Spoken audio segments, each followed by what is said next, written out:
Hello, AP Chem students, and welcome to topic 3.6, deviation from the ideal gas law. This should be a short one. The learning objective here is 3.6.a, explain the relationship among non-ideal behaviors of gases, interparticle forces, and or volumes. So let's look at it.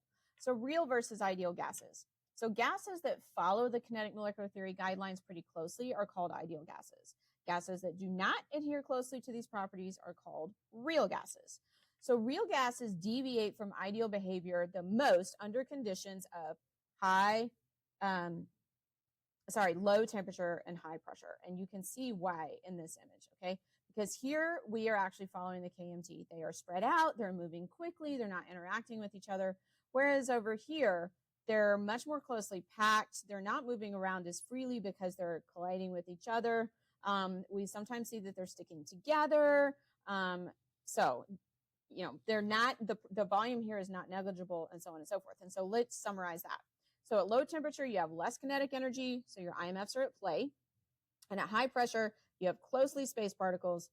The particle volume is significant relative to the overall size of your container, and they're more likely to experience London dispersion forces. So real gases have no intermolecular forces. Ideal gases have no intermolecular forces. Real gases do have attractive forces. And so that impacts many features that we would normally not have to think about in terms of the kinetic molecular theory.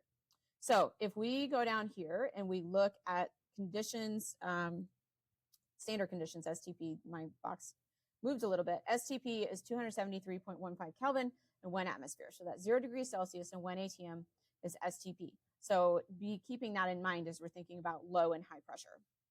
So under the conditions of low temperature and high pressure. So if we think about low temperature and high pressure, there's two major differences between real and ideal gases. Thing one, the calculated pressure is too high.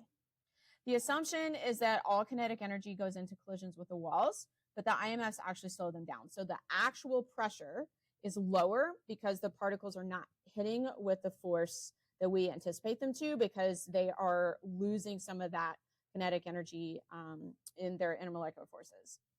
The pressure for a real gas is lower than predicted. And the calculated volume is actually also too large. And that's because we assume that the gas particles have no volume, but in reality they do. So here you go. So a real gas is a gaseous compound that really exists in the environment, whereas an ideal gas is more hypothetical. Now, sometimes you have real gases that approach ideal gas behavior, like you have actual gases, let me say it that way. But this is the idea of real versus ideal. Real gases do have intermolecular forces. We assume that ideal gases have none. Real gases do have volume and mass, and we assume that ideal gases have none.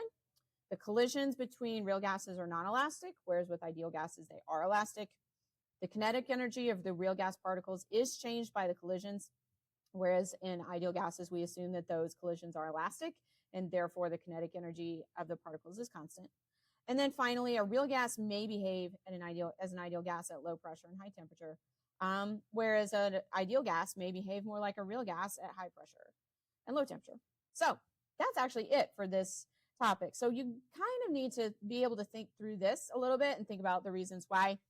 And again, it's because of the spacing, the intermolecular forces, and then related to the spacing, of course, is the volume. Related to the intermolecular forces is the pressure. So what should you be able to do with this? Justify differences between ideal and measured properties of a gas by considering the properties of the gas, the intermolecular forces, and the conditions that lead to most ideal behavior. That's it. Pretty short one today. Coming up next in Unit 3, we are going to shift gears a little bit away from gases into solutions. So I'll see you soon for that.